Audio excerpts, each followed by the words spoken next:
O sol nasceu sobre Tebas como sempre nascera, dourado e implacável. Mas algo havia mudado no coração do Egito. As águas do Nilo ainda corriam, alimentando as terras férteis que sustentavam milhões. Mas o império que se erguia às suas margens estava fraturado, sangrado por décadas de desordem. O reinado de Akenaton havia deixado cicatrizes profundas na alma da nação. Ele tentara destruir os deuses antigos, erguer um novo sol sobre o deserto, mas o Egito não aceitara. Os templos de Amon foram fechados, os sacerdotes silenciados, e quando o herege finalmente caiu, o caos tomou seu lugar. Tutankhamon, o menino rei que tentara reparar o que fora quebrado, morreu jovem demais para consolidar qualquer coisa. Depois dele vieram anos nebulosos, generais se alternando no poder, tentando segurar um império que ameaçava desmoronar como areia entre os dedos. Foi nesse cenário de instabilidade que Ramsés, o primeiro desse nome, assumiu o trono. Ele era um militar de origem humilde, um homem que conquistara o poder pela força do braço e pela lealdade das tropas. Mas Ramsés era velho, cansado, e sabia que não teria tempo de restaurar a glória perdida. Ele reinou apenas 2 anos, o suficiente para estabilizar o trono e preparar o caminho para seu filho. Esse filho era Seti, um nome que significava aquele que pertence a Set, o deus da guerra e do deserto, o senhor do caos controlado.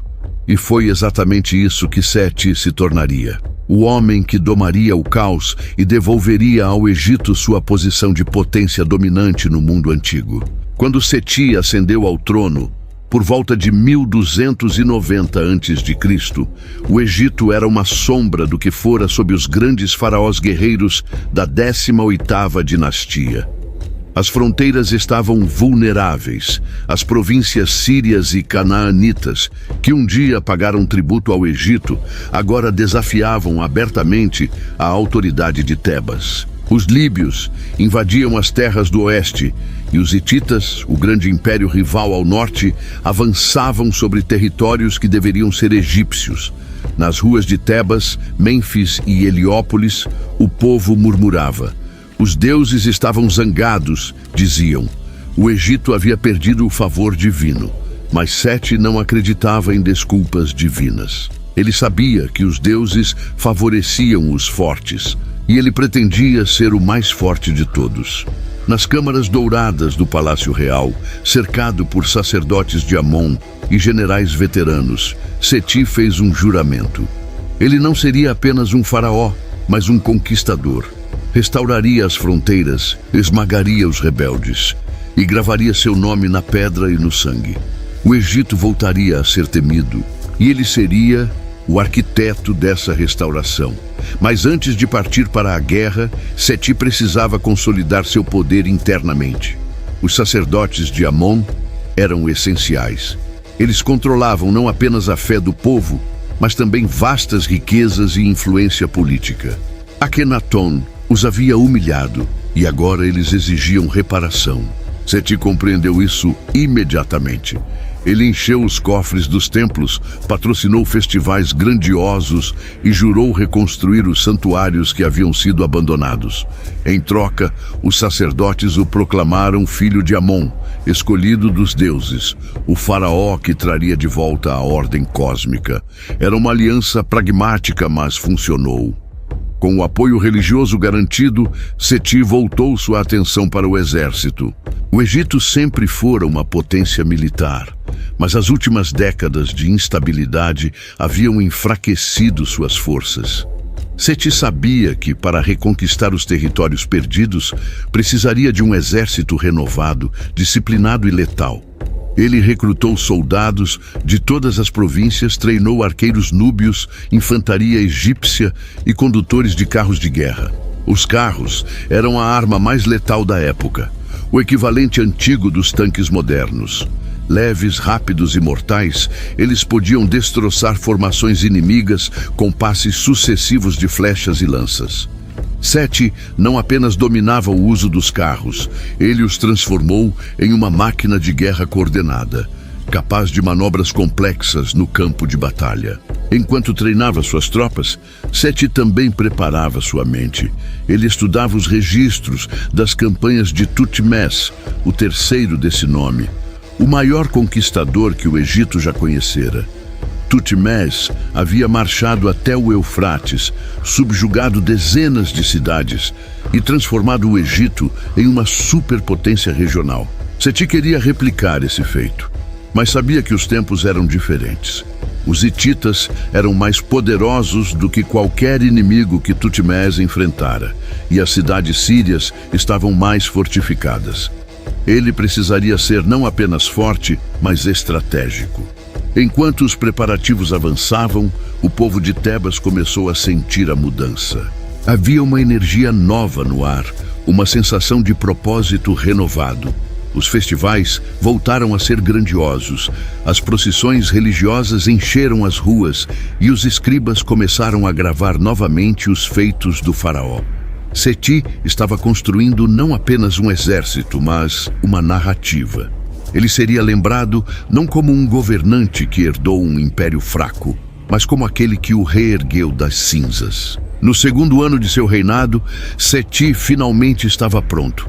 As tropas estavam treinadas, os suprimentos estavam reunidos e os deuses haviam sido devidamente aplacados com oferendas e orações.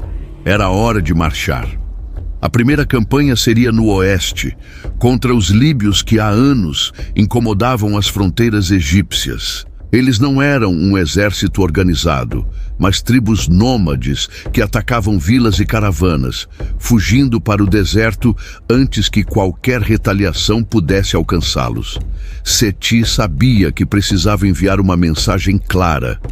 O Egito não toleraria mais desafios. Ele reuniu suas forças e marchou para o oeste, atravessando o deserto com determinação implacável. Os líbios, acostumados a enfrentar guarnições fracas e desorganizadas, não esperavam por um exército real liderado pelo próprio faraó. Quando os carros de guerra egípcios surgiram no horizonte, levantando nuvens de poeira, muitos fugiram. Mas Seti não estava interessado em dispersá-los. Ele queria destruí-los. A batalha foi brutal e rápida. Os carros egípcios cercaram os acampamentos líbios. Os arqueiros despejaram flechas sobre as tendas e a infantaria avançou com lanças e escudos. Em poucas horas, a resistência líbia foi esmagada. Seti ordenou que os sobreviventes fossem levados como prisioneiros, e suas mãos foram cortadas como aviso. Essa era a justiça do faraó. Quando ele retornou a Tebas, trouxe consigo espólios de guerra, prisioneiros acorrentados e, mais importante, uma vitória. Os escribas começaram imediatamente a gravar o feito nas paredes do templo de Karnak. As imagens mostravam Seti em seu carro, arco em punho, esmagando os inimigos sob as rodas. Era propaganda, mas era também verdade. O Egito tinha novamente um guerreiro no trono. Antes de ser faraó, antes de usar a dupla coroa do Alto e Baixo Egito, antes de ser chamado de filho de Ra, Seti foi soldado. Isso o diferenciava de muitos que haviam ascendido ao trono por linhagem pura, homens que conheciam o poder apenas das câmaras reais e dos templos perfumados. Seti conhecia o cheiro do suor, a poeira da marcha, o sabor metálico do medo antes da batalha. Ele não herdara apenas um título, herdara a experiência brutal de quem lutou pela sobrevivência do império nas suas fronteiras mais perigosas. Seu pai, Ramsés, fora um general antes de ser faraó e garantiu que o filho aprendesse a liderar não de um trono distante, mas do campo de batalha. Desde jovem, Seti foi enviado às províncias do norte, onde o Egito mantinha postos avançados em territórios contestados. A região da Síria e Canaã era um caldeirão de tensões. Tribos locais, pequenos reinos e a sempre presente ameaça hitita transformavam cada dia numa questão de sobrevivência. Ali, Seti aprendeu que a guerra não era apenas glória e troféus, mas logística, disciplina e a capacidade de tomar decisões rápidas sob pressão. Ele não era apenas um nobre observando batalhas de longe. Seti marchava com os soldados, dormia nas mesmas tendas, comia a mesma comida racionada. Isso criou uma lealdade rara entre ele e suas tropas. Os homens não o seguiam apenas porque ele era filho do faraó. Eles o seguiam porque ele era um deles. A primeira lição que Seti aprendeu foi que o poder do Egito dependia de uma arma: o carro de guerra. Essas máquinas leves, puxadas por 2 cavalos velozes, eram a vantagem tática que permitira ao Egito dominar o Oriente Médio durante séculos. Mas não bastava possuir carros, era preciso saber usá-los.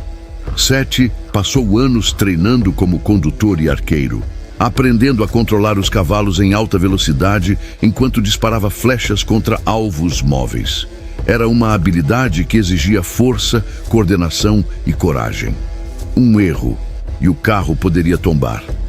Uma hesitação e o inimigo poderia alcançar você. Seti dominou a arte. Ele não apenas conduzia, ele comandava formações inteiras de carros, coordenando ataques em pinça, manobras de flanqueamento e retiradas táticas. Os veteranos que lutaram ao seu lado diziam que ele tinha visão de batalha, a capacidade de ler o campo de combate como um escriba lê hieróglifos. Ele sabia quando avançar, quando recuar, quando pressionar o inimigo e quando deixá-lo fugir para uma armadilha. Essas habilidades não vinham apenas de instinto. Seti estudava. Ele interrogava prisioneiros, analisava as táticas inimigas e discutia estratégias com outros oficiais. Ele sabia que a guerra era tanto mental quanto física e que um comandante ignorante era um comandante morto. Sua primeira grande prova como comandante veio quando ainda servia sob as ordens de seu pai. Uma coalizão de tribos cananitas havia se rebelado, recusando pagar tributo ao Egito e atacando caravanas comerciais. O Egito não podia permitir que isso continuasse. A rota comercial que ligava o delta do Nilo à Síria era vital para a economia egípcia, e qualquer interrupção ameaçava não apenas a riqueza, mas a própria estabilidade do reino. Ramsés enviou seu filho para lidar com a rebelião. Seti marchou com uma força de 2.000 homens, incluindo 300 carros de guerra, 1.000 arqueiros e 700 infantes. Era uma força considerável, mas os rebeldes conheciam o terreno e tinham o apoio de várias cidades fortificadas. Seti sabia que um ataque frontal seria custoso. Em vez disso, ele dividiu suas forças, enviou metade do exército para cercar a principal cidade rebelde, enquanto ele próprio liderava os carros de guerra em uma série de ataques rápidos contra as aldeias vizinhas. A estratégia funcionou. Os rebeldes, vendo suas aldeias queimadas e suas colheitas destruídas, perceberam que não podiam vencer. Quando Seti finalmente ofereceu termos de rendição, eles aceitaram. A cidade principal abriu seus portões e os líderes rebeldes foram levados acorrentados de volta ao Egito. Seti não havia apenas vencido, havia vencido com perdas mínimas e velocidade impressionante. Seu pai ficou orgulhoso. Os generais veteranos começaram a vê-lo não como um jovem príncipe, mas como um verdadeiro comandante. Mas nem todas as campanhas eram tão limpas. Houve batalhas onde as coisas deram errado, onde o inimigo era mais forte do que esperado, onde os planos desmoronaram no caos da luta corpo a corpo. Foi nessas batalhas que Seti aprendeu suas lições mais valiosas. Ele aprendeu que a coragem não era a ausência de medo, mas a capacidade de agir apesar dele. Ele aprendeu que os homens seguem aqueles que lideram pelo exemplo, que um comandante que recua quando as coisas ficam difíceis perde a lealdade de suas tropas. E ele aprendeu que a guerra é implacável. Não há espaço para hesitação, para piedade mal colocada, para indecisão. Um bom comandante deve ser capaz de tomar decisões difíceis, sacrificar poucos para salvar muitos e carregar o peso dessas escolhas. Seti aprendeu a carregar esse peso. Ele viu homens morrerem sob seu comando, bons homens, soldados leais que confiaram nele e pagaram com a vida. Ele nunca esqueceu seus rostos, mas ele também nunca deixou que a dor o paralisasse. Cada perda era uma lição, cada erro uma oportunidade de melhorar. Ele se tornou um comandante melhor, não apesar de suas falhas, mas por causa delas. Enquanto servia nas fronteiras, Seti também desenvolveu uma reputação de disciplinador implacável. Ele não tolerava covardia, deserção ou insubordinação. Soldados que fugiam da batalha eram executados publicamente. Oficiais que falhavam em suas missões eram demitidos e humilhados. Mas Seti também recompensava a bravura. Soldados que se destacavam recebiam ouro, terras e promoções. Oficiais competentes eram elevados a posições de confiança. Essa combinação de medo e recompensa criou um exército leal e eficaz. Os homens sabiam que Seti era duro, mas também sabiam que ele era justo. Ele não pedia nada de seus soldados que ele próprio não estivesse disposto a fazer. Quando ele ordenava um ataque, ele estava na linha de frente. Quando ele pedia que os homens marchassem mais 1 quilômetro sob o sol escaldante, ele marchava com eles. Isso gerava respeito. E respeito, no final, é o que mantém um exército unido. Anos de campanha transformaram Seti de um jovem príncipe em um general experiente. Ele conhecia cada aspecto da guerra: estratégia, tática, logística, moral. Ele sabia como inspirar os homens antes da batalha, como manter a disciplina durante longas marchas, como negociar com inimigos derrotados. Quando seu pai morreu e ele finalmente ascendeu ao trono, Seti não era apenas um faraó. Ele era um soldado coroado, um comandante que entendia que o poder do Egito não vinha apenas dos deuses, mas da lâmina da espada e da força do braço. E ele estava pronto para usar esse poder. A primeira grande campanha de Seti como faraó foi contra os líbios. Essas tribos nômades do oeste haviam sido um incômodo persistente para o Egito por gerações. Eles não possuíam exércitos organizados ou cidades fortificadas, mas compensavam isso com mobilidade e conhecimento do deserto. Atacavam vilas egípcias perto da fronteira, roubavam gado, queimavam colheitas e desapareciam nas dunas antes que qualquer retaliação pudesse alcançá-los. Para os faraós anteriores, os líbios eram uma irritação tolerável, um problema menor comparado às ameaças mais sérias do norte e do sul. Mas Seti não tolerava ameaças, grandes ou pequenas. Ele via os ataques líbios não apenas como um problema de segurança, mas como um desafio à autoridade do Egito. Se ele permitisse que tribos do deserto atacassem seu povo impunemente, que mensagem isso enviaria aos hititas, aos núbios, aos canaanitas? Fraqueza. E fraqueza era algo que Seti não podia permitir. Então ele decidiu que os líbios seriam a primeira lição que ele ensinaria ao mundo. O Egito estava de volta, e desafiar o faraó tinha um preço. Uma campanha começou no 3º ano de seu reinado. Seti reuniu uma força de 5.000 homens, incluindo 400 carros de guerra, 2.000 arqueiros e o restante de infantaria. Era uma força enorme para uma campanha contra tribos nômades, mas Seti não queria simplesmente repelir os líbios. Ele queria destruí-los como ameaça. A marcha para o oeste foi brutal. O deserto líbio era implacável, um mar de areia sob um sol que queimava como o próprio olho de Ra. A água precisava ser racionada, e os homens marchavam sob o calor sufocante, envoltos em linho branco para se proteger do sol. Muitos soldados, especialmente os mais jovens, nunca haviam experimentado o deserto assim. Eles estavam acostumados ao vale fértil do Nilo, onde a água era abundante e a sombra das palmeiras oferecia alívio. Aqui não havia alívio, apenas areia, calor e a promessa de batalha. Sete liderava da frente, seu carro de guerra avançando pela coluna de soldados. Ele usava a coroa azul de guerra, Kepresh, símbolo de seu papel como comandante militar. Seu corpo estava coberto por uma armadura de couro reforçado com placas de bronze, e ele carregava um arco composto, a arma preferida dos faraós guerreiros. Ao seu lado, no carro, estava seu escudeiro, um veterano de muitas campanhas que segurava as rédeas enquanto Sete mirava e disparava. Os dois haviam lutado juntos por anos e sua sincronia era perfeita. Depois de 5 dias de marcha, os batedores egípcios finalmente localizaram o principal acampamento líbio.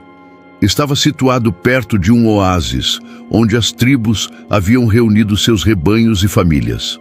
Seti ordenou que suas forças se aproximassem silenciosamente durante a noite, cercando o oásis antes do amanhecer. Quando o sol nasceu, os líbios acordaram cercados.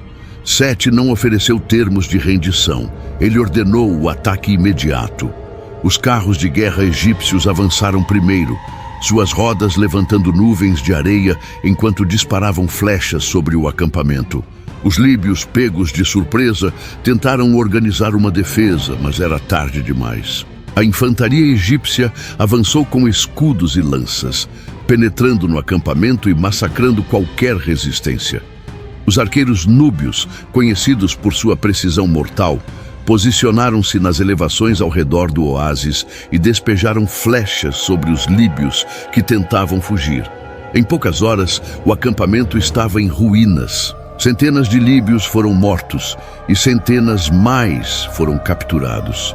Seti ordenou que os prisioneiros fossem marcados e levados de volta ao Egito como escravos. Os líderes tribais, aqueles que haviam organizado os ataques contra o Egito, foram executados publicamente. Suas mãos direitas foram cortadas e empilhadas diante de Seti, uma contagem macabra dos inimigos derrotados. Era um costume antigo, uma forma de quantificar a vitória e enviar uma mensagem clara. Desafiar o faraó era escolher a morte. Mas Seti não parou por aí. Ele sabia que destruir um único acampamento não era suficiente para garantir a segurança da fronteira oeste. Ele precisava estabelecer uma presença permanente. Então, ele ordenou a construção de uma série de fortalezas ao longo da fronteira, guarnecidas com soldados egípcios e abastecidas com água e alimentos trazidos do Nilo. Essas fortalezas serviam como postos avançados, monitorando os movimentos das tribos líbias e respondendo rapidamente a qualquer incursão. Além disso, Seti estabeleceu rotas de patrulha regulares, com destacamentos de carros de guerra percorrendo o deserto em busca de grupos nômades que pudessem representar ameaças. Era uma abordagem sistemática, transformando a defesa da fronteira oeste de reativa em proativa. Os líbios rapidamente aprenderam que atacar o Egito não valia mais a pena. A retaliação era rápida, brutal e devastadora. Com o tempo, muitas tribos optaram por negociar com o Egito em vez de lutar, oferecendo tributo e lealdade em troca de paz. Seti aceitou essas ofertas, mas nunca baixou a guarda. Ele sabia que a paz no deserto era sempre frágil, mantida apenas pela ameaça constante de violência. A vitória sobre os líbios foi celebrada em todo o Egito. Seti retornou a Tebas em triunfo, marchando pelas ruas da cidade enquanto multidões aclamavam seu nome. Os prisioneiros líbios, acorrentados e humilhados, foram exibidos publicamente, uma demonstração clara do poder restaurado do faraó.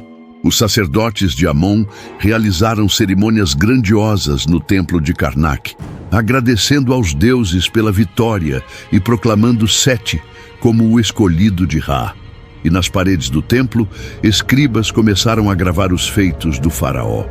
As cenas eram impressionantes. Seti em seu carro de guerra, arco tensionado, flechas voando em direção aos inimigos. Líbios caindo sob as rodas do carro real, seus corpos esmagados e suas armas quebradas. Era propaganda, é claro, mas também era uma forma de preservar a memória. No Egito Antigo, ser lembrado era uma forma de imortalidade. E Seti estava determinado a ser lembrado. As inscrições não eram apenas sobre vitória militar. Elas também enfatizavam o papel de Seti como restaurador da ordem. O texto dizia que ele havia devolvido a Maat o equilíbrio cósmico ao Egito, que sob seu governo as fronteiras estavam seguras, os deuses estavam satisfeitos e o povo estava protegido. Era uma narrativa cuidadosamente construída, mas tinha uma base de verdade. O Egito estava de fato mais seguro sob Seti do que havia estado em décadas. Com a fronteira oeste estabilizada, Seti voltou sua atenção para o sul. A Núbia, terra de ouro e guerreiros ferozes, havia sido uma província egípcia por séculos, mas a instabilidade recente havia permitido que algumas tribos núbias se rebelassem. Seti não podia permitir isso. O ouro núbio era vital para a economia egípcia, financiando tudo, desde a construção de templos até o pagamento de mercenários. Ele marchou para o sul com um exército renovado, determinado a reconquistar qualquer território perdido. A campanha núbia foi mais difícil do que a Líbia. Os núbios eram guerreiros experientes, conhecidos por sua habilidade com o arco e sua resistência nas marchas pelo deserto. Eles também conheciam o terreno, usando as montanhas e os vales para emboscar as forças egípcias. Mas Seti era paciente. Ele não se deixou atrair para armadilhas. Em vez disso, ele avançou metodicamente, fortaleza por fortaleza, cidade por cidade. Quando encontrava resistência, ele a esmagava com força esmagadora. Quando os núbios ofereciam rendição, ele aceitava, mas sempre exigia tributo e reféns para garantir lealdade futura. Aos poucos, a Núbia foi reconquistada e o fluxo de ouro foi restaurado. Seti retornou ao Egito novamente vitorioso, sua reputação como guerreiro agora firmemente estabelecida.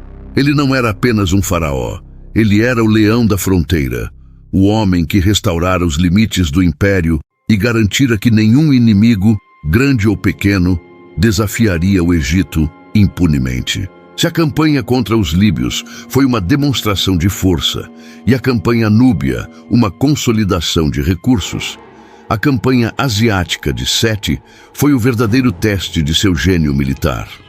O norte, a região que os egípcios chamavam de Retgenu, era onde o poder real era medido.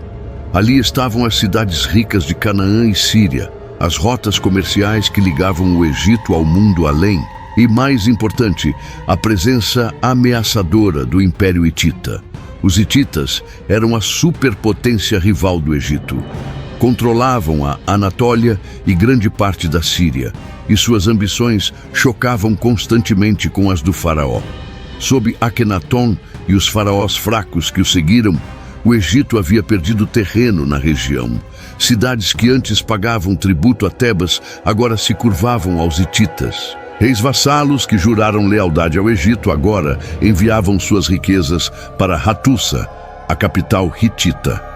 Isso era inaceitável para Seti. Ele não apenas queria recuperar esses territórios. Ele queria enviar uma mensagem clara aos hititas. O Egito estava de volta e não seria mais intimidado. A campanha começou no 5º ano de seu reinado. Seti reuniu o maior exército que o Egito havia visto em décadas. Eram 10.000 homens ao todo, incluindo 600 carros de guerra, 3.000 arqueiros, 4.000 infantes e 2.000 auxiliares responsáveis por logística e engenharia. Era uma força formidável, mas mover e abastecer um exército desse tamanho era um pesadelo logístico. Seti passou meses planejando cada detalhe.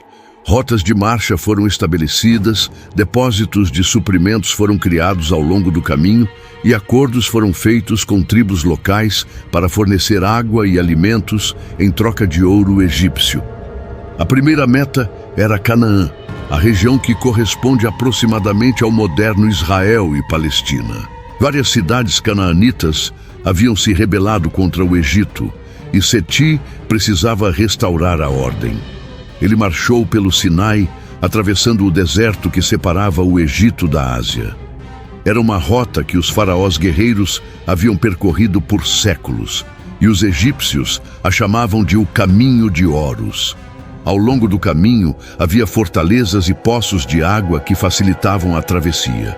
Mesmo assim, era uma jornada árdua, e muitos dos soldados mais jovens sofreram com o calor e a escassez de água. Mas Sete os manteve em movimento, sabendo que qualquer atraso poderia dar aos canaanitas tempo para se prepararem. Quando o exército egípcio finalmente emergiu do Sinai e entrou em Canaã, a notícia de sua chegada espalhou-se rapidamente. Algumas cidades, temendo a fúria do faraó, enviaram emissários oferecendo submissão. Seti aceitou essas rendições, mas exigiu tributo pesado e reféns de famílias nobres para garantir lealdade. Outras cidades, no entanto, optaram por resistir. Elas confiavam em suas muralhas grossas e em promessas de apoio de outros reinos. Seti não perdeu tempo com cercos longos. Ele empregou táticas brutais e eficazes. Primeiro, seus engenheiros construíam rampas de areia e madeira que permitiam aos soldados escalar as muralhas. Enquanto isso, os arqueiros egípcios mantinham as defesas suprimidas, disparando flechas constantemente sobre os defensores. Uma vez que a rampa estava pronta, a infantaria egípcia subia em ondas, usando escudos para se proteger enquanto lutava corpo a corpo no topo das muralhas. Era um processo sangrento, mas funcionava. Cidade após cidade caiu diante do exército de Sete. Os que resistiam eram saqueados, suas riquezas levadas de volta ao Egito e seus líderes executados. Os que se rendiam eram poupados, mas colocados sob rígido controle egípcio. Sete instalou governadores leais em cada cidade importante e deixou guarnições egípcias para garantir que não haveria mais rebeliões. Ele estava reconstruindo a rede de controle que o Egito havia perdido. Mas a verdadeira prova viria em Megido. Essa cidade, situada estrategicamente no norte de Canaã, havia sido o cenário de uma das batalhas mais famosas da história egípcia. Séculos antes, Tutmés, o terceiro desse nome, havia derrotado uma coalizão de reis canaanitas em Megido, estabelecendo o domínio egípcio sobre a região. Agora, Megido estava novamente em rebelião. E Seti sabia que precisava vencer ali não apenas para recuperar a cidade, mas para evocar a glória do passado. A batalha de Megido foi épica. Os canaanitas, sabendo que estavam enfrentando o próprio faraó, reuniram todas as forças que puderam. Eles tinham vantagem em números e conheciam o terreno. Mas Seti tinha disciplina, treinamento e os carros de guerra egípcios. A batalha começou ao amanhecer. Os canaanitas formaram suas linhas fora das muralhas da cidade, esperando que sua superioridade numérica fosse suficiente para deter o avanço egípcio. Seti, no entanto, não planejava um ataque frontal.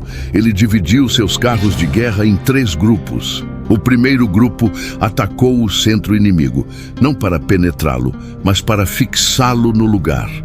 Enquanto os canaanitas concentravam sua atenção na frente, os outros 2 grupos de carros flanquearam pelos lados, cercando as linhas inimigas em uma manobra de pinça.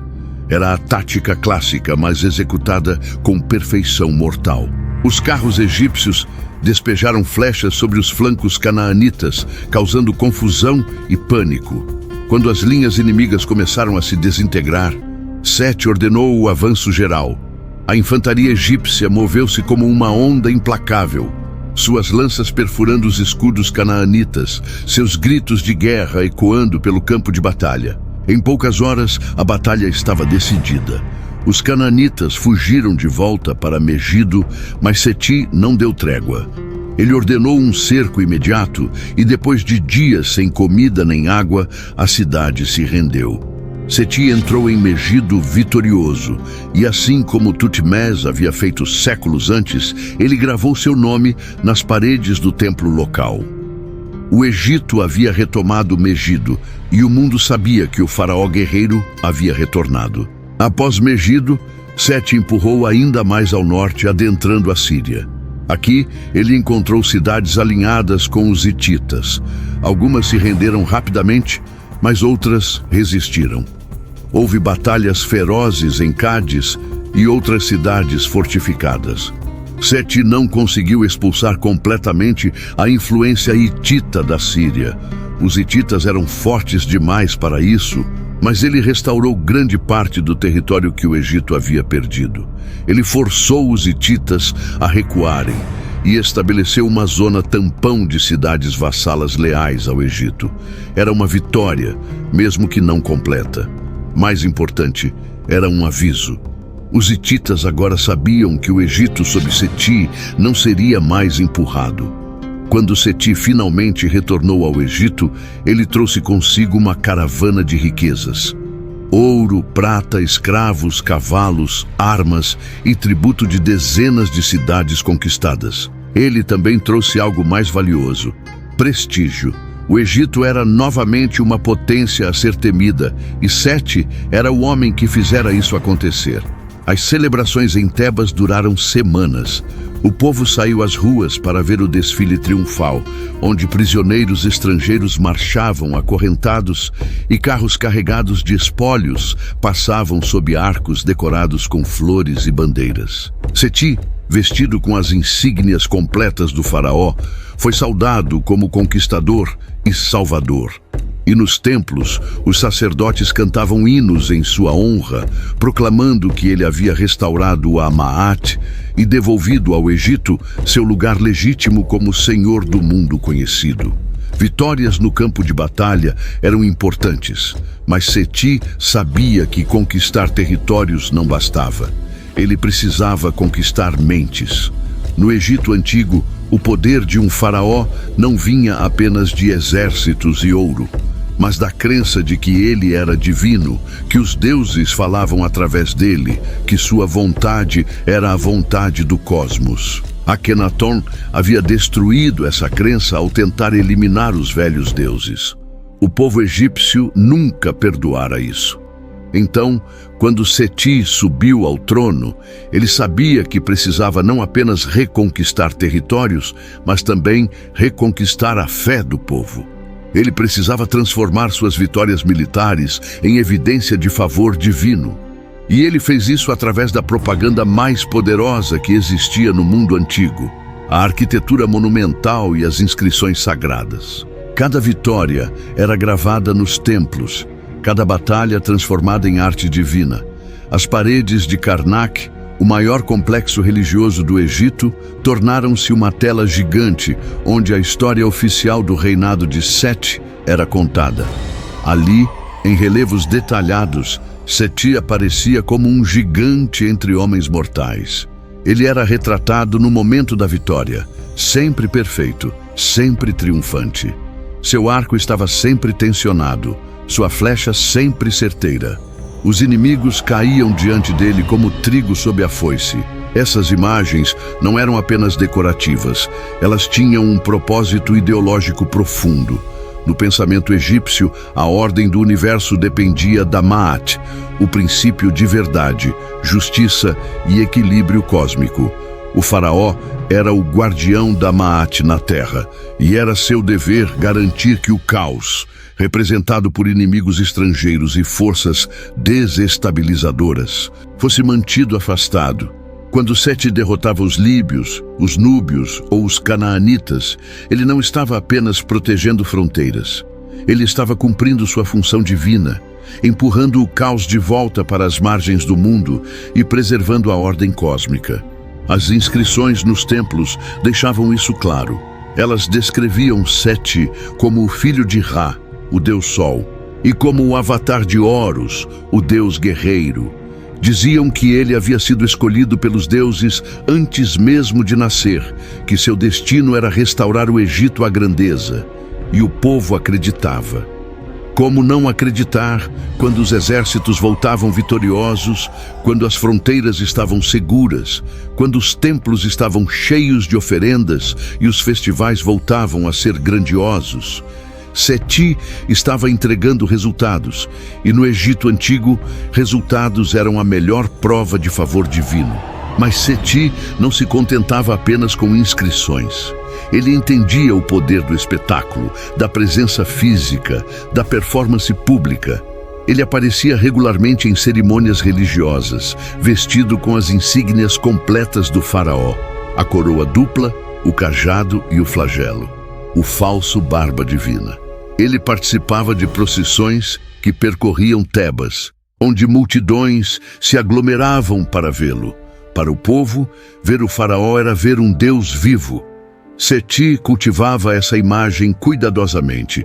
Ele nunca era visto em momentos de fraqueza. Nunca adoecia em público, nunca mostrava medo ou dúvida. Ele era sempre o conquistador, o guerreiro invencível, o escolhido dos deuses. Era uma performance exaustiva, mas necessária. O poder de um faraó dependia tanto da percepção quanto da realidade, e Seti era um mestre em gerenciar ambas. Ele também entendia a importância de recompensar aqueles que o apoiavam. Os sacerdotes de Amon, que haviam sido humilhados por Akenaton, receberam vastas doações. Templos foram restaurados e expandidos. Festivais religiosos foram patrocinados com generosidade. Seti sabia que os sacerdotes eram os formadores de opinião do Egito Antigo. Eles controlavam não apenas os templos, mas também escolas, arquivos e grande parte da vida intelectual do país. Manter os sacerdotes felizes significava garantir que a narrativa oficial de seu reinado seria preservada e disseminada. Os generais e oficiais que lutaram ao seu lado também foram recompensados. Terras foram distribuídas, títulos foram concedidos e monumentos foram erguidos em honra dos mais destacados. Seti entendia que lealdade precisava ser comprada, e ele tinha os recursos para comprá-la. O tributo que fluía das províncias conquistadas, o ouro da Núbia, os espólios de guerra, tudo isso era cuidadosamente redistribuído para manter a elite egípcia satisfeita e leal. Mas havia um preço para toda essa glória. Manter um exército ativo, construir monumentos, financiar templos, tudo isso exigia recursos massivos. O Egito estava próspero sob Seti, mas também estava esticado até o limite. Os camponeses, que formavam a espinha dorsal da sociedade egípcia, eram pesadamente tributados. Eles forneciam o grão que alimentava o exército, o trabalho que construía os monumentos, os soldados que marchavam para a guerra. E embora a propaganda oficial pintasse um retrato de harmonia e prosperidade, a realidade para muitos egípcios comuns era de trabalho duro e sacrifício constante. Seti sabia disso. Ele não era ingênuo, mas ele também acreditava que o sacrifício valia a pena.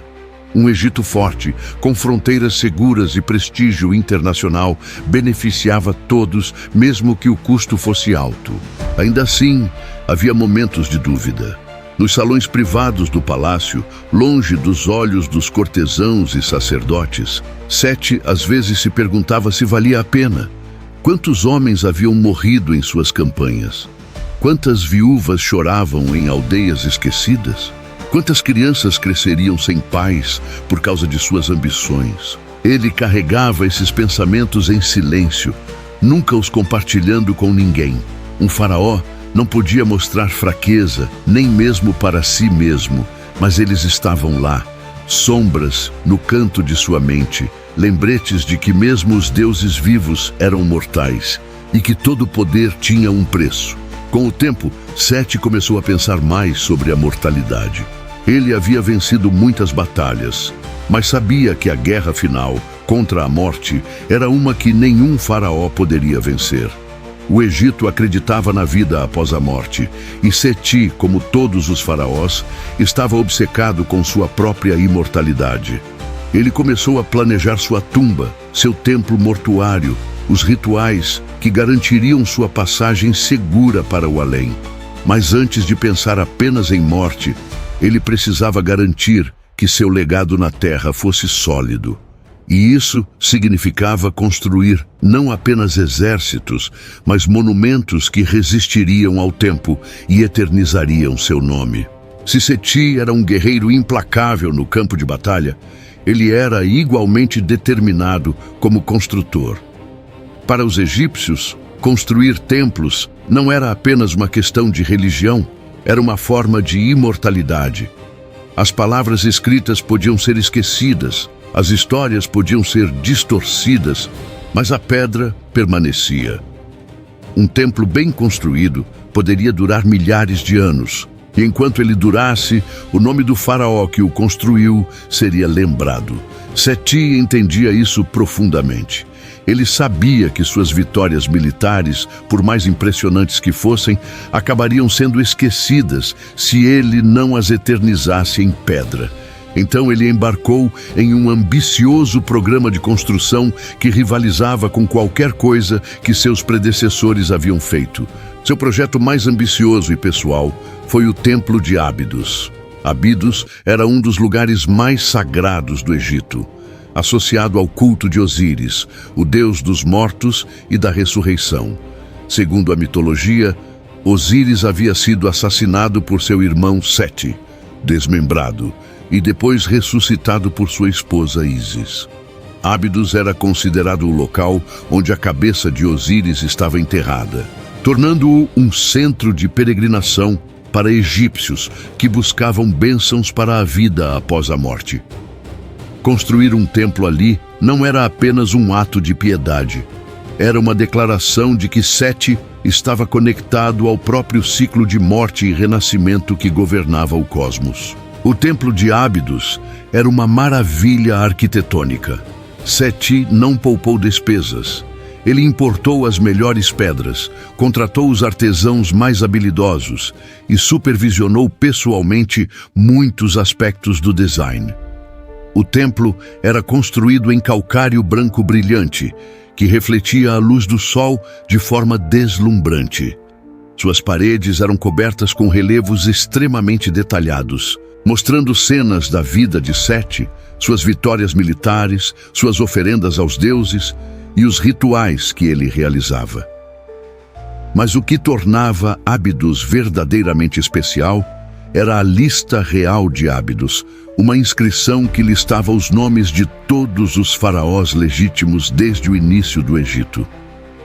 Akenaton, é claro, estava omitido. Ele havia sido considerado um herege e seu nome foi apagado da história oficial. Ao incluir essa lista, Seti estava fazendo mais do que honrar seus predecessores. Ele estava se posicionando como o restaurador legítimo da tradição faraônica, o homem que trouxe o Egito de volta ao caminho certo após a aberração de Akenaton. Era propaganda brilhante, mas também era uma expressão genuína de suas crenças. Seti realmente via a si mesmo como um elo na grande cadeia de faraós que remontava aos tempos míticos de Horus e Osíris. Mas Ábidos não foi seu único projeto. Seti também expandiu massivamente o complexo de Karnak em Tebas.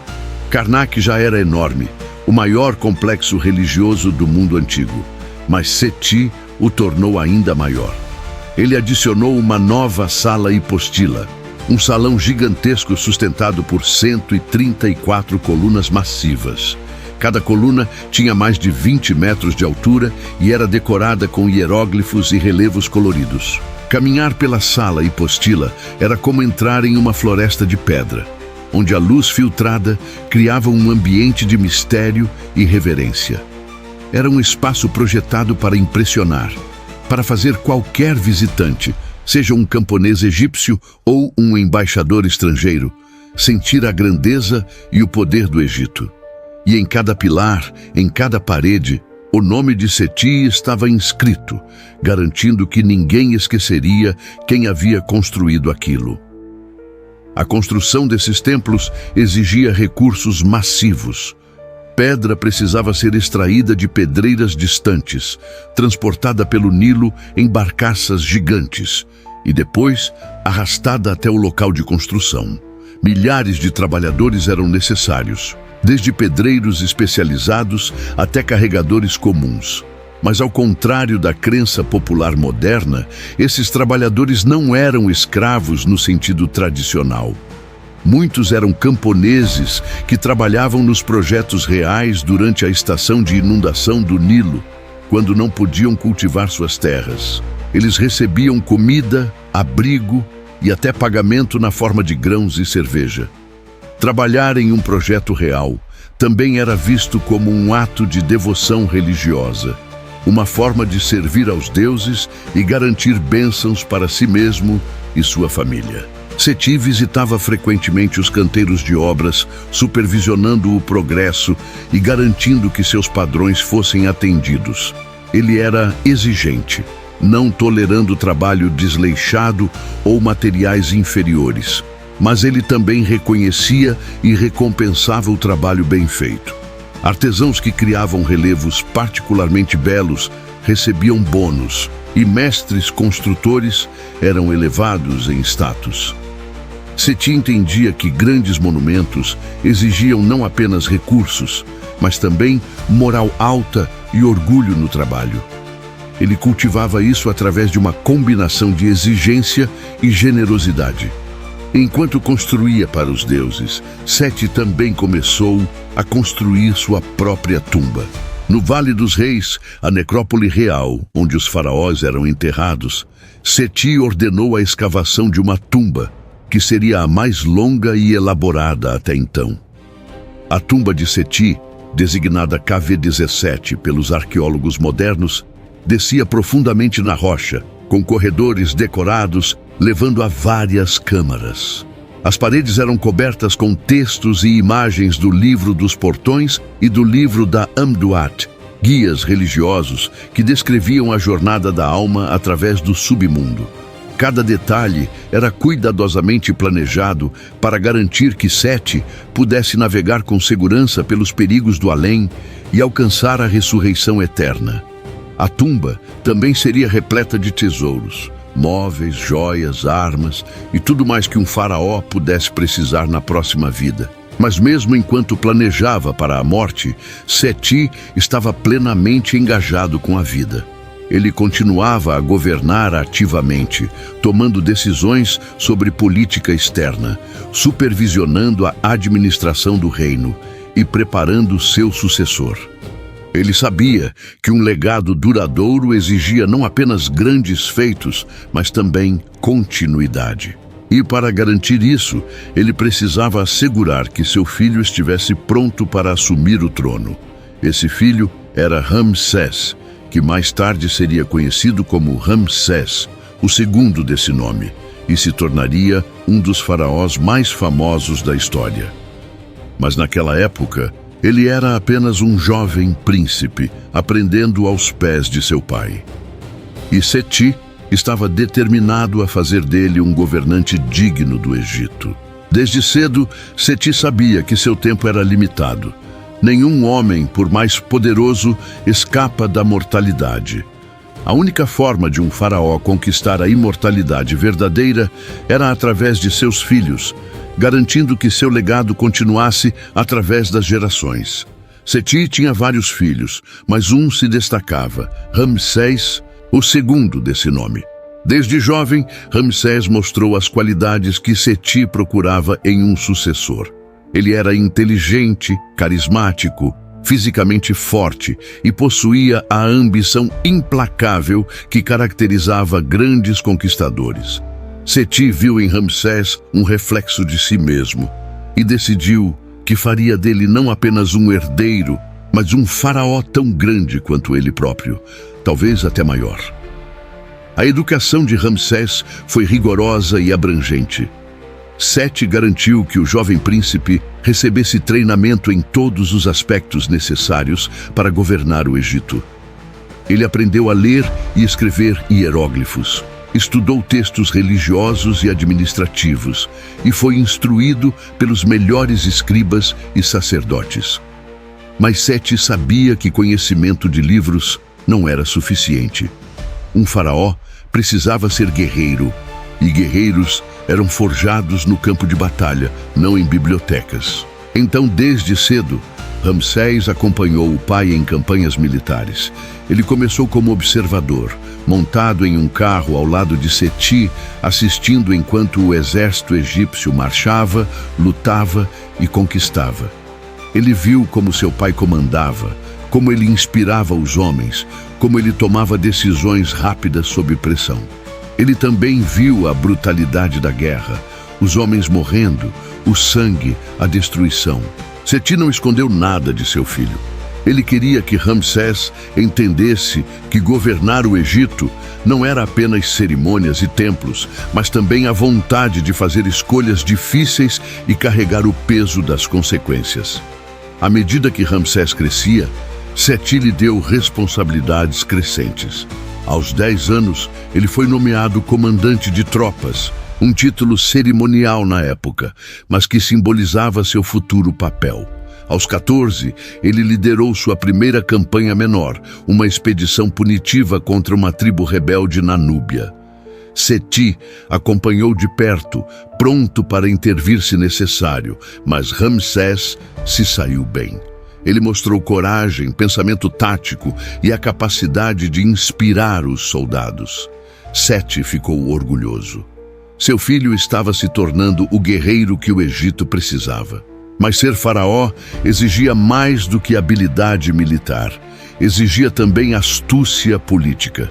Seti ensinou Ramsés a navegar pela complexa teia de alianças, rivalidades e intrigas que caracterizavam a corte real. Ele lhe mostrou como lidar com sacerdotes ambiciosos, como manter governadores provinciais leais, como usar recompensas e punições para manter o controle. Ele também ensinou Ramsés sobre diplomacia internacional. O Egito não existia em isolamento. Havia outros grandes reinos, os hititas, os babilônios, os assírios, e manter relações com eles exigia cuidado. Um faraó precisava saber quando guerrear e quando negociar, quando ser flexível e quando ser inflexível. Seti compartilhava com Ramsés as cartas diplomáticas que recebia, discutia com ele as respostas e, gradualmente, permitia que o príncipe participasse de decisões reais. Era uma educação que poucos príncipes recebiam e que preparava Ramsés não apenas para herdar o trono, mas para prosperar nele. Conforme Ramsés amadurecia, Seti começou a associá-lo oficialmente ao trono. Em algumas cerimônias, Ramsés aparecia ao lado de Seti, vestido com insígnias reais, sendo apresentado ao povo como corregente. Era uma forma de garantir uma transição suave de poder. Quando Seti finalmente morresse, não haveria dúvida sobre quem era o sucessor legítimo. Não haveria disputas de poder, golpes palacianos ou guerras civis. Ramsés seria faraó e todos o aceitariam. Houve uma campanha final que pai e filho empreenderam juntos e que se tornou lendária. Seti, agora mais velho e sentindo o peso dos anos, decidiu fazer uma última expedição ao norte para solidificar o controle egípcio sobre as cidades sírias. Ramsés, agora um jovem adulto, liderou uma das divisões do exército. Foi uma campanha bem-sucedida, mas também marcou uma mudança. Pela primeira vez, ficou claro que Ramsés estava pronto para liderar sozinho. Ele tomava decisões independentes, comandava com autoridade, e os veteranos que haviam seguido Seti por décadas agora começavam a transferir sua lealdade para o jovem príncipe. Seti viu isso e ficou satisfeito. Ele havia cumprido seu dever. O Egito teria um sucessor forte. Quando retornaram a Tebas após essa campanha, houve uma grande celebração. Mas entre os festejos, Seti sentiu uma melancolia profunda. Ele sabia que seus dias estavam contados. Ele havia conquistado muito, construído muito, mas o tempo é implacável até mesmo para faraós. Ele começou a se preparar para o fim, não com medo, mas com a satisfação de quem cumpriu sua missão.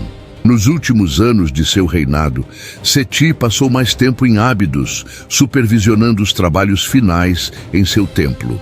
Ele meditava nas câmaras silenciosas, rodeado por imagens dos deuses e de seus próprios feitos. Ele pensava sobre sua vida, sobre as escolhas que havia feito, sobre os homens que havia matado e os que havia salvado. Ele pensava sobre o Egito, sobre se havia realmente restaurado sua grandeza ou apenas adiado sua queda inevitável. Essas eram questões sem resposta, e Seti sabia disso. Mas ele encontrava consolo na certeza de que havia dado tudo de si. Ele não havia sido um rei preguiçoso ou covarde.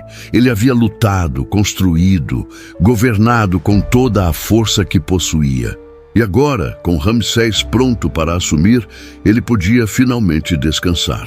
Quando Sete sentia que o fim estava próximo, ele chamou Ramsés para uma conversa final. Nas câmaras privadas do palácio, longe de cortesãos e sacerdotes, pai e filho conversaram pela última vez. Seti ofereceu conselhos finais, advertências sobre os desafios que Ramsés enfrentaria, encorajamento para permanecer forte. Mas mais do que palavras, ele transmitiu uma sensação de continuidade. O Egito era maior do que qualquer homem, maior do que qualquer faraó. Era uma civilização que havia durado milhares de anos e, se os deuses permitissem, duraria milhares mais. Seti havia feito sua parte. Agora era a vez de Ramsés fazer a dele. A morte chegou silenciosamente para Seti. Não houve batalha final, nenhum momento dramático de desafio aos deuses. Simplesmente, após anos de campanha e construção, seu corpo cedeu. Ele morreu em seu palácio em Tebas, cercado por sua família e pelos sacerdotes que haviam servido a ele por décadas. A notícia de sua morte espalhou-se rapidamente por todo o Egito. Houve luto genuíno. O povo lembrava-se de como Seti havia restaurado a segurança, como as fronteiras estavam protegidas sob seu governo, como os templos floresceram. Ele não havia sido apenas um faraó distante, mas um guerreiro que liderava pelo exemplo. E agora ele havia partido para a jornada final, através do submundo, rumo à ressurreição eterna. Os rituais funerários foram elaborados e prolongados. O corpo de Seti foi mumificado pelos melhores embalsamadores, um processo que levou 70 dias. Cada órgão foi cuidadosamente removido e preservado em vasos canópicos, exceto o coração, que era deixado no corpo porque os egípcios acreditavam que seria pesado no julgamento final. A pele foi tratada com óleos e resinas, o corpo envolto em camadas de linho fino. E amuletos foram colocados entre as faixas para proteger o faraó em sua jornada. Quando a mumificação estava completa, o cortejo fúnebre partiu de Tebas rumo ao Vale dos Reis. Era uma procissão grandiosa. Sacerdotes carregavam incenso, cantores entoavam lamentos e a família real seguia o sarcófago dourado onde Seti repousava. Ramsés, agora faraó, liderava a procissão, vestindo as insígnias completas do poder. Ele havia chorado em privado pela perda de seu pai, mas em público ele precisava ser forte. Um faraó não podia mostrar fraqueza, nem mesmo em luto. A tumba de Seti estava pronta. Ela havia sido escavada profundamente na rocha do Vale dos Reis, descendo por mais de 100 metros através de corredores e câmaras. As paredes estavam cobertas com textos sagrados, guias para o além, imagens de Seti diante dos deuses. A câmara funerária final era magnífica, com um teto pintado de azul profundo, salpicado de estrelas douradas, representando o céu noturno. No centro da câmara estava o sarcófago de alabastro, translúcido e belamente esculpido. O corpo mumificado de Seti foi colocado dentro, cercado por tesouros, joias, armas, móveis, tudo que ele pudesse precisar na próxima vida. Os sacerdotes realizaram os rituais finais, a abertura da boca, que simbolicamente restaurava os sentidos do morto, permitindo-lhe falar, comer e viver novamente no além. Depois, a tumba foi selada. Enormes blocos de pedra foram colocados para bloquear a entrada e trabalhadores cobriram tudo com cascalho, tentando ocultar a localização da tumba de ladrões. Mas todos sabiam que era uma batalha perdida. Ao longo dos séculos, quase todas as tumbas reais seriam violadas, seus tesouros roubados, seus ocupantes profanados. Mas naquele momento, enquanto os últimos trabalhadores deixavam o vale e o sol se punha sobre as colinas tebanas, Seti repousava em paz, envolto em ouro e orações, esperando a ressurreição que os deuses haviam prometido. No palácio, Ramsés assumiu plenamente o trono.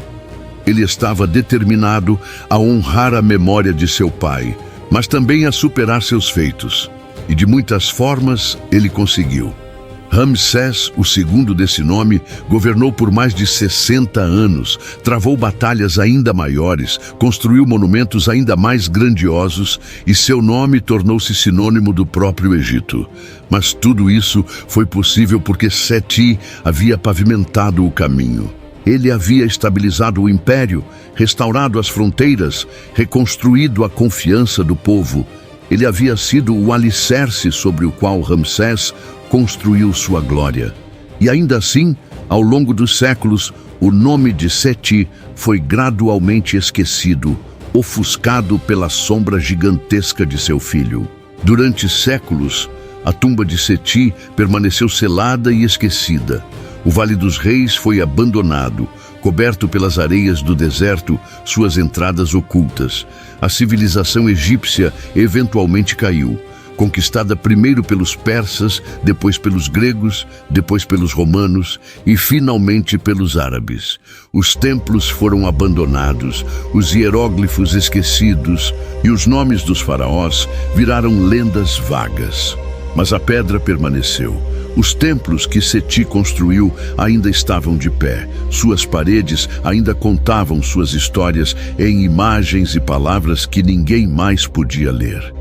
E então, milhares de anos depois, no ano de 1817 d.C., um homem chamado Giovanni Belzoni descobriu a tumba de Seti.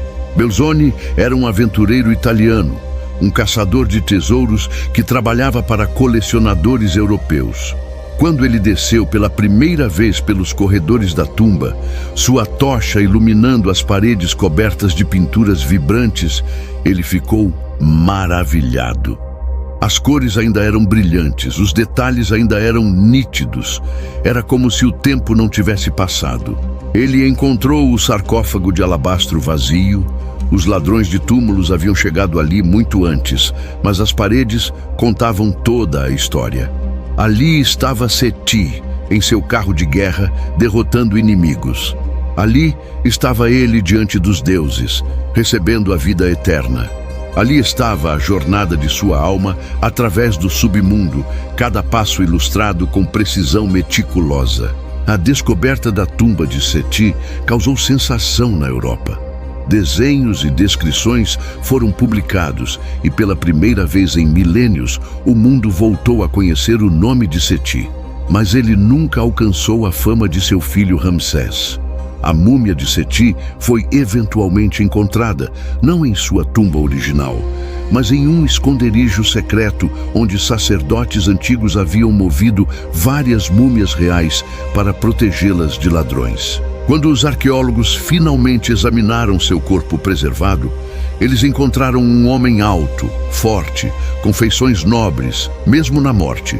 Estudos modernos revelaram que ele provavelmente morreu com cerca de 50 anos, uma idade respeitável para a época. Seu corpo mostrava sinais de uma vida de atividade física intensa, consistente com um guerreiro que passou anos em campanha. E ali, envolto em linho antigo, repousava o homem que havia salvado o Egito, restaurado suas fronteiras e preparado o terreno para uma das dinastias mais gloriosas da história. Hoje, a múmia de Seti repousa no Museu Egípcio do Cairo, uma relíquia silenciosa de uma era há muito perdida. Turistas passam por ela diariamente, muitos sem perceber quem ele foi, o que ele fez, o império que ele salvou. Ele é ofuscado pelos nomes mais famosos: Tutancâmon, com seu tesouro intocado; Ramsés, com seus monumentos colossais; Cleópatra, com seu drama romântico. Mas para aqueles que estudam história profundamente, que leem as inscrições antigas e entendem o contexto, Seti emerge como uma figura crucial. Ele foi o guerreiro esquecido, o faraó que fez o trabalho duro de reconstruir um império estilhaçado, que lutou as batalhas necessárias, que tomou as decisões difíceis. Ele não buscou glória pessoal tanto quanto buscou restaurar a ordem, e nisso ele teve sucesso. As paredes de seus templos ainda falam, para aqueles que sabem ouvi-las. Elas dizem de um homem que aprendeu a arte da guerra nas fronteiras brutais do império, que liderou exércitos através de desertos implacáveis, que enfrentou os inimigos mais poderosos de seu tempo e emergiu vitorioso. Elas dizem de um construtor que ergueu monumentos aos deuses, que buscou a imortalidade através da pedra e da fé. Elas dizem de um pai que preparou seu filho para governar, que garantiu que seu legado continuaria através das gerações. E, acima de tudo, elas dizem de um faraó que, quando o Egito estava fraco e fragmentado, teve a força e a visão para restaurá-lo.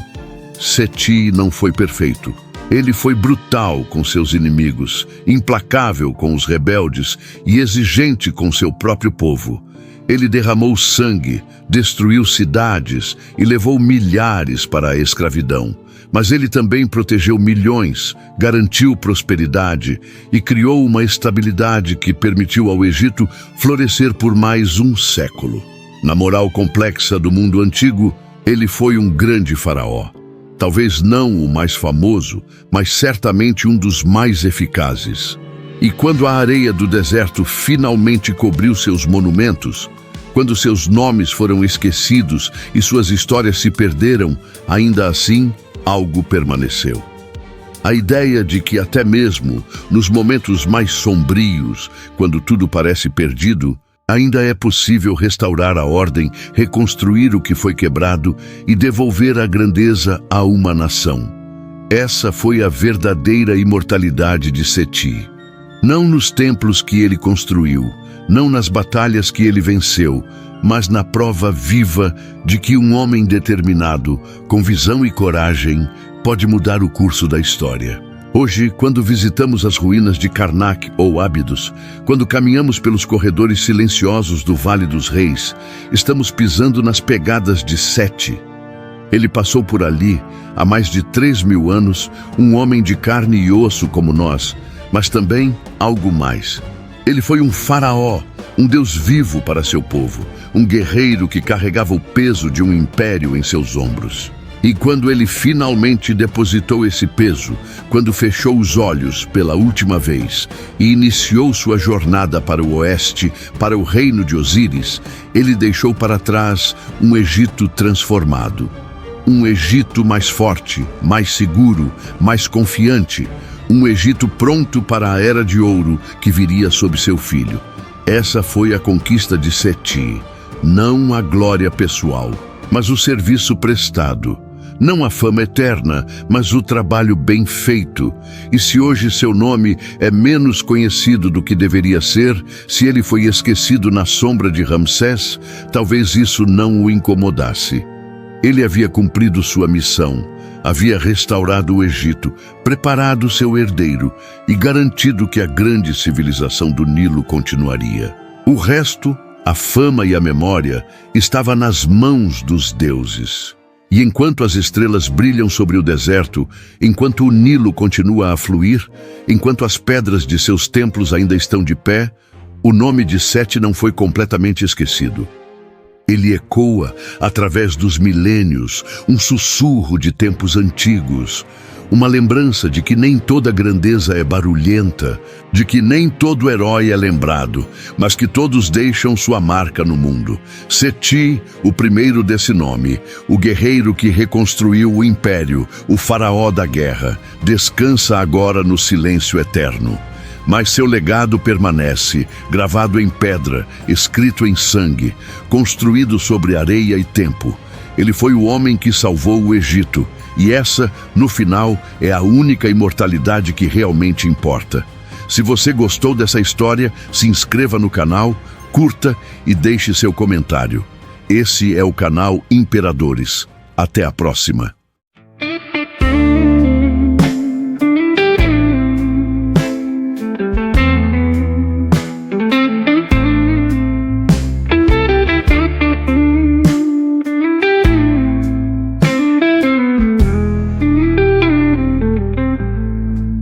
City lights are fading, a lonely guitar plays.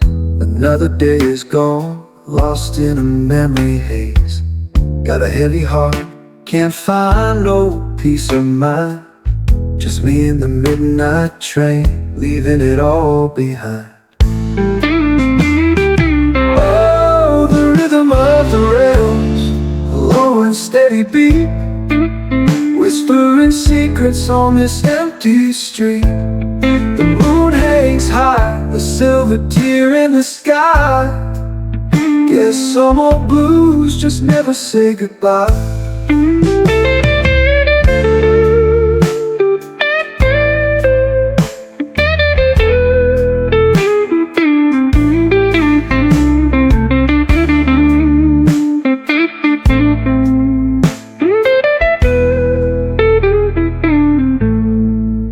Used to walk these sidewalks, holding on to your hand. Now it's just a ghost story in this tired